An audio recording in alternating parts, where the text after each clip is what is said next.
Oscar Bevis for the Stomping Ground, powered by Wow Hydrate and available on the zone. What a delight to have Mr. Harry Redknapp. Oscar, nice to see you. Me today. Good to see you too, Harry. June the 1st, you'll be leading the charge for Team South against Team North. What better place to do it than in the South as well? Yeah. Some good words from Robbie Fowler, who will be leading Team North up there too. Feeling the heat already from Robbie? Looking forward to it. I love getting together, Oscar, with old ex-players. They're just being around them and spending a bit of time with them, and it's always great fun, and looking forward to getting the boys together and trying to win a football match. And the atmosphere in the dressing room, it takes me back, to where I was years ago, and I love every minute of it. When you say leading the boys, is there a couple of boys that are sat at the back of the mind who might be expecting a phone call over the next couple of weeks? Yeah, we've got some players, if we can get a few of them to come and play would be great, the southern players like the Zolas and that of this world. Imagine, I'd still like to see him. I bet he could still play. What a footballer he was, and people. So there's lots of lads around who I'd love to. Maybe we can get Paolo Di Canio back here, great player for me at West Ham and came to Charlton and played. I'm sure Paolo could still do a bit, Being a Chelsea boy, hearing you talk about the little magician, I would love to see Zola out there on June the 1st.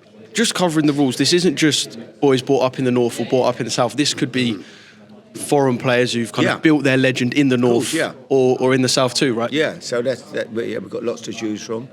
And be going through the list of players that are around that we could get, and hopefully get a squad that's fitter than Robbie's to give us a chance of winning. Well, you mentioned Razor Ruddock, so I say that you might have a head start in terms of fitness? No, I think I love Razor. I love him, but he's in good nick, actually. I saw a picture of him the other day. He looked fantastic. And he was in good mood because he texted me. He said, Harry, I've had 50 quid each way on your horse today at Cheltenham.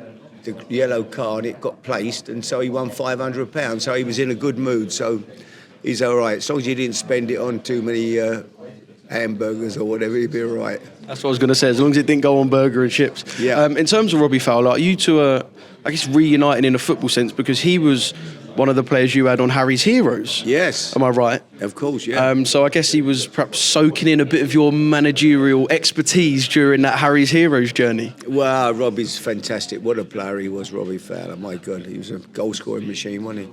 And so, I followed, obviously, Robbie's career from a very early age, when he first broke into the Liverpool team.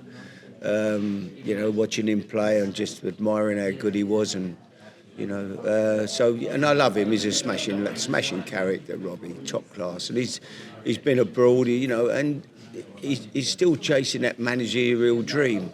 He's one of them boys. He probably doesn't need to. It's not the money. It's just that he loves it and he wants to be a success at managing. And hopefully that chance will come for him somewhere. Hopefully he don't prove in this game that he's capable too much, but going forward I'd love to see him get into management. That's what he wants to do. It's brilliant. Yeah, I was going to say, hopefully on June the 1st the Northern boys take a bit of a beating and he can take the managerial backstep for a bit. I do want to talk about a couple of other things, including yesterday's cup final. I find it quite astonishing. I can imagine you do as well, that you were the last English manager to lift a domestic trophy, your 2008 Portsmouth FA Cup success. A brilliant job from Eddie Howe at Newcastle, and perhaps quite amazing that it's taken 17 years for another English manager to lift domestic silverware. Well, they just don't get the opportunity to manage a team that's capable of winning anything. That's the problem. There's only 2 English managers in the Premier League now, so your chances are not very, very strong. And you're not managing the Man City, Liverpool, Arsenal, Chelsea, Tottenham's. It's very, very difficult, to win a trophy. So it was fantastic for Eddie yesterday. He well deserved. He'd done a great job at Newcastle, as he did at Bournemouth for all them years. So, I love Liverpool. I'm a big Liverpool fan. But I think every neutral yesterday felt that Newcastle their fans deserve to win a trophy. It's just fantastic for them and what it means to them. The joy it brings to a club who haven't won anything for so long. It was great to see. Loved it. What sort of manager of this country and Newcastle, I'll say for now, got in Eddie Howe? You mentioned his success at Bournemouth as well. Obviously, Thomas Tuchel's taken the England job. Eddie strongly linked at the time. Yeah. What sort of manager have we got, considering his age as well and how long he'll have left in the game? What sort of manager have we got in Eddie Howe in this country? Well, he's a very, very clever football man, good coach, out on the training ground every day. Hands-on, he'll be leading the training, leading the coaching sessions. He works with Jason Tyndall very closely, but Eddie he'd be leading everything that happens on that training ground, tactically and everything else. So, yeah, very astute, very clever, laid back, nice personality, never too high, never too low. Good footballer when he played. I signed him as a player, took him to Portsmouth. From Bournemouth, he always felt he was a player that could have played much higher, given the opportunity. So it's great for him, and he's a good person. So it's good to see the good guys doing well. Yeah. One thing he has got is Alexander Isak. Yeah. You've had some great strikers in your time, so you know a good striker when you see one. Just how good is Alexander Isak? Just a complete gunman in front of goal. Yeah, he's been amazing. Top striker in the best in the country at the moment for sure in the Premier League. But he also brought in players like Dan Burn and Kieran Trippier, great pros, properly knew what you were getting with them. Put your life on them, what you're going to get from them lads. And they've over the last 3 or 4 or 5 years at Newcastle, however long Eddie's been there, they've been part of that. And it's been brilliant. But that is clever management. Only an English manager could have signed them to. A foreign manager would never have signed Dan Burn. Never in a million years would he have signed Dan Burn. But Eddie knew him, could see in him what he meant, what Newcastle meant to him. So incredible signings, him and Trippier. Yeah.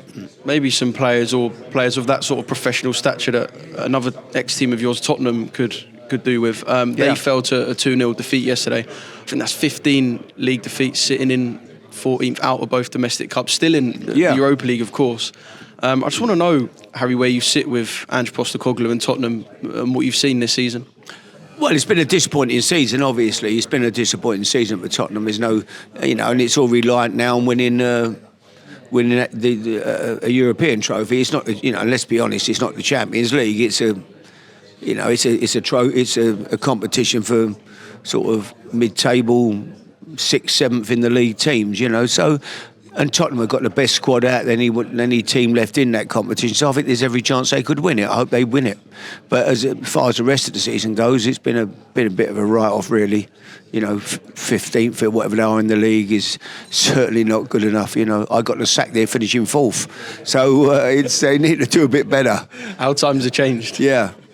Final one, I've got to talk to you about Super Frank absolutely flying at Coventry. Yeah. Is he someone who doesn't get the respect he should deserve? I'm a Chelsea boy and he finished top 4 with a transfer ban, pushed Derby almost to promotion, kept up a shaky Everton side, and now we're seeing the brilliant form at Coventry. Is he getting the praise that he should be? Frank, for a young Englishman? Like you're saying about English managers, give them the tools, put them in the right club, give them the chance to do something, and they can do the job. There's no doubt about that.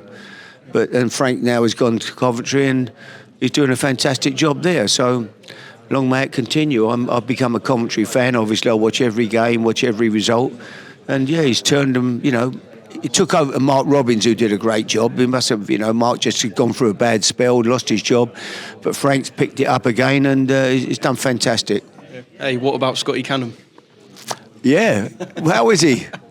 I don't know, I just thought I'd say it just because of that iconic... No, he's all right. He was a good player, actually, Scotty Canham. Yeah, I do regret that, really, in a way. Not sticking up with Frank, but sort of, I don't know how Scotty Canham got involved in that one, really. It's a shame, because Scotty was a very good player. Yep. Harry, you're a star. Well done. I really appreciate it. Thank you very much. Cheers, mate.